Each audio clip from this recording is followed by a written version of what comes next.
Olá! Hoje em dia é difícil imaginar a vida sem o GPS, não é? Aliás, os sistemas de navegação são mais importantes do que você pode imaginar. Diversos setores da economia dependem deles. Eles são tão importantes que existe até um projeto para desenvolver um sistema de navegação brasileiro. Isso mesmo, e a gente mostra aqui na primeira reportagem do nosso programa de hoje. Desde que o Sputnik 1 foi lançado há mais de 60 anos, a humanidade já colocou mais de 5.000 satélites artificiais em órbita da Terra. Dezenas deles fazem parte de um conjunto global de sistemas de navegação por satélite, que é conhecido como GNSS.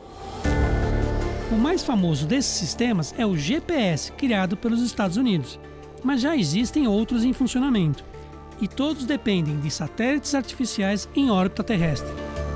Você utiliza esses sistemas todos os dias, mas tem um detalhe sobre eles que você não conhece. Esses sistemas que existem atualmente, eles são propriedades de determinados países e eles podem, de uma hora para outra, suspender o sinal. É isso mesmo, mas no futuro poderemos ter um sistema de navegação brasileiro, o Geolocal. Sérgio integra uma equipe formada por cientistas da Universidade Presbiteriana Mackenzie e de outras instituições de pesquisa que estão desenvolvendo o projeto, que foi idealizado pelo professor Pierre Kaufmann. O grande diferencial do Geolocal não é ser brasileiro. A novidade é que ele não depende de satélites artificiais. Para entender como isso é possível, é bom explicar como um sistema de navegação como o GPS funciona. Todos os satélites de navegação enviam sinais constantemente para os aparelhos receptores, como o seu celular, por exemplo. Por conta da posição de cada satélite, esses sinais chegam com nanosegundos de diferença. Comparando a diferença entre os sinais de pelo menos 3 satélites em órbita, já é possível saber exatamente em que parte do planeta você está. Já o Geolocal usa o mesmo princípio, mas de forma invertida. São antenas instaladas em diferentes pontos do solo que enviam sinais para uma plataforma no ar. E é essa plataforma que retransmite os sinais para o seu celular. Com os sinais de 4 antenas, o sistema calcula sua posição corretamente. E essa plataforma pode ser um avião comercial, pode ser um balão estratosférico, pode ser um drone, né? Pode ser um CubeSat, que tem um custo bem menor. Isso traz mais flexibilidade. Você não depende de uma rede complexa de satélites em órbita. Você usa antenas e uma plataforma repetidora, que é mais fácil de colocar no ar.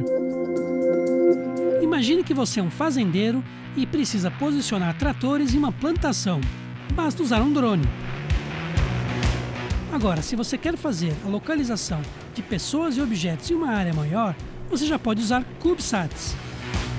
São equipamentos pequenos, em forma de cubo, lançados em uma órbita de mais ou menos 500 km, bem mais baixa do que os satélites de navegação.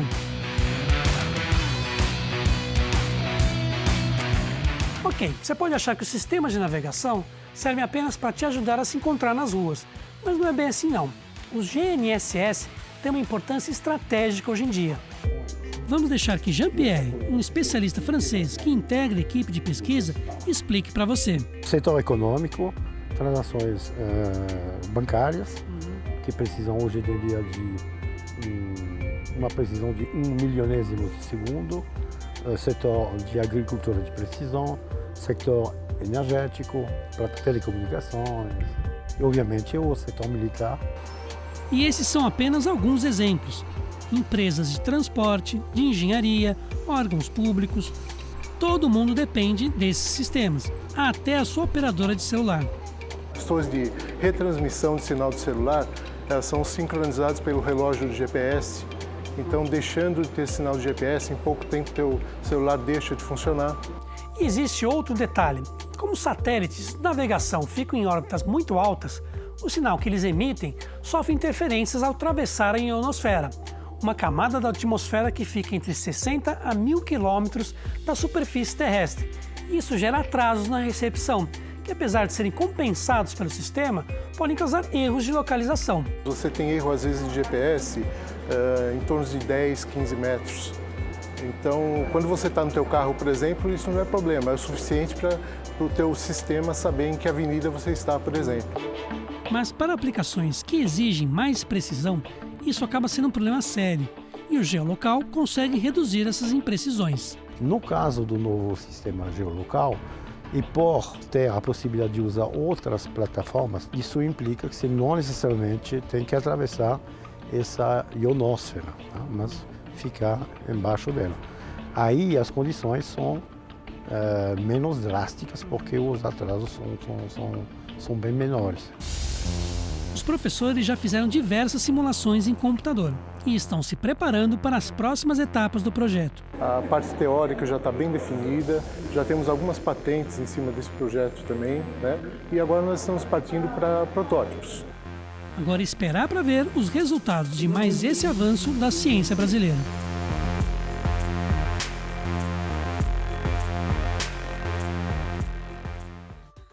E aí, gostou do projeto? Essa é apenas uma das muitas pesquisas desenvolvidas pelos cientistas do CRAAM. O CRAAM é Centro de Radioastronomia e Astrofísica Mackenzie, que desde a década de 60 já desenvolve importantes pesquisas na área. O centro é ligado à Escola de Engenharia aqui da Universidade Presbiteriana Mackenzie.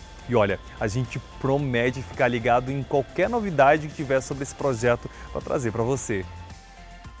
As últimas eleições brasileiras trouxeram questões que acabaram sendo debatidas no âmbito jurídico. Isso acaba trazendo dúvidas e incertezas sobre o pleito eleitoral. Um livro lançado recentemente traz luz para algumas dessas questões e é o que você vai ver na próxima reportagem.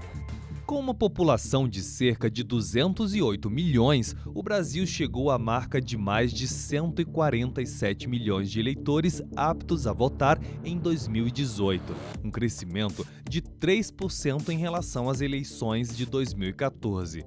A maioria é de mulheres, com 52,5%.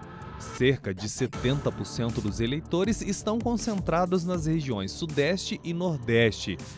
Com tamanha diversidade, a necessidade de se discutir e, se for o caso, renovar ou reformular o direito eleitoral é constante. Nós vivemos num contexto em que a nossa memória é muito curta. Então, com isso, há uma necessidade permanente de se buscar manter o direito eleitoral dentro de uma contemporaneidade em que ele deve ser visto e estudado como ciência.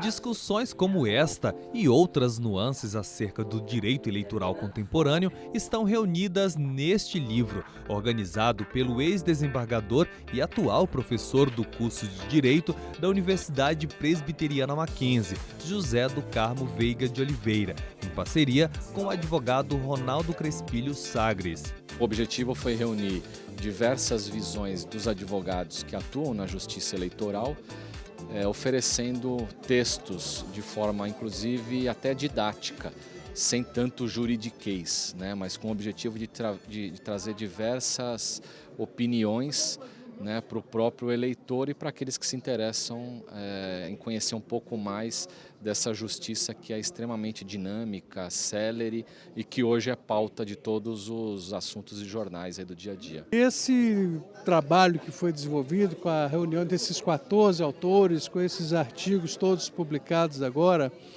busca mostrar a razão de ser do que é o regime democrático. O principal desafio do direito eleitoral contemporâneo é corresponder àquilo que o eleitor deseja.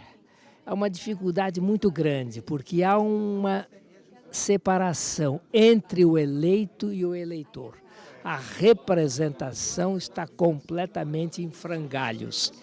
E o direito eleitoral teria muito a contribuir com isso. O livro foi lançado na Câmara Municipal de São Paulo com a presença de profissionais e especialistas da área, que debateram a seguridade do processo eleitoral no país, levando em consideração a diversidade sociocultural brasileira, incluindo a interferência das fake news, a onda de notícias falsas. Quando nós não temos uma referência efetiva de credibilidade, nós não podemos dizer que a fake news, que a democracia está correndo risco em razão das fake news. Nós devemos estar preocupados com a opinião que o eleitor está formando com fundamento em algo que não seja efetivo. O objetivo foi trazer uma visão mais moderna do direito eleitoral, tendo em vista a judicialização das eleições, né, e que hoje o judiciário, nessas últimas eleições, ficou assoberbado de dar uma resposta ao próprio eleitor, o que garantiria de fato a lisura do pleito, a lisura do voto.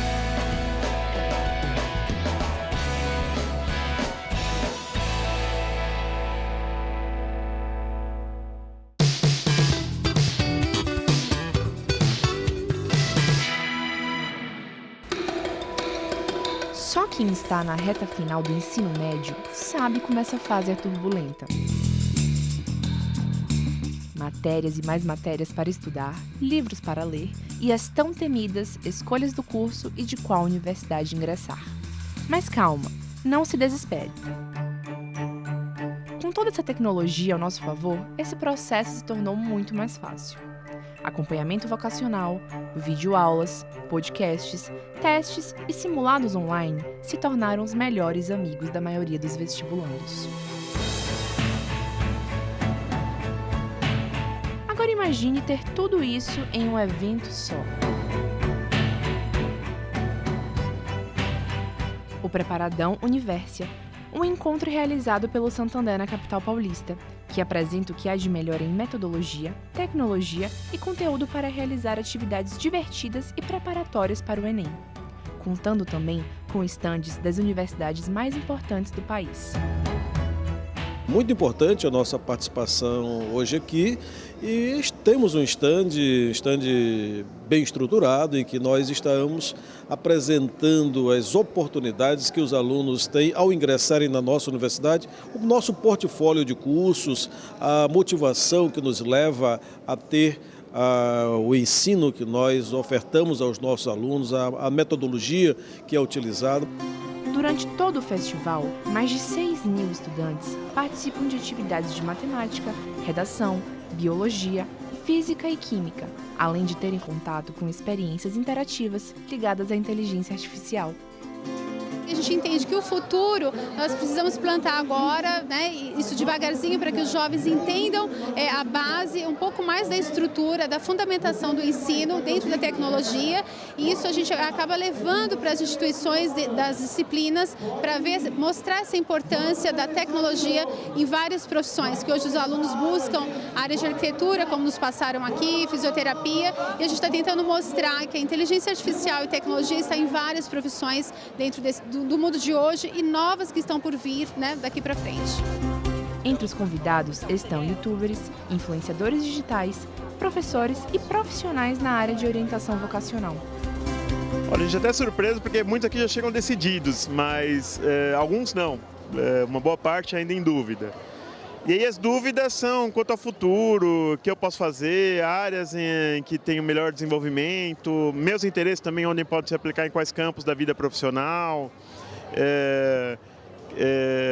opções de curso até da própria universidade, então são dúvidas bem amplas aí.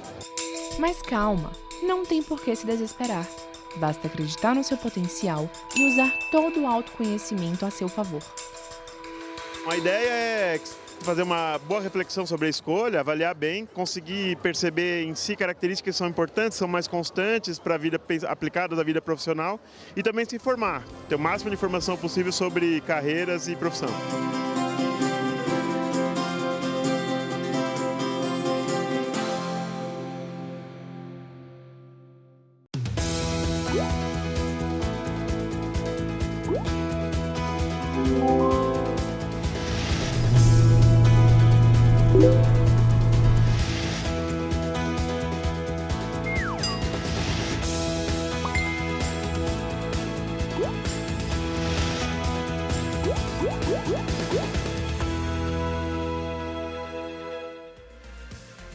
É isso aí, o nosso programa fica por aqui. A gente se vê na próxima edição com mais informação e conhecimento. Até lá!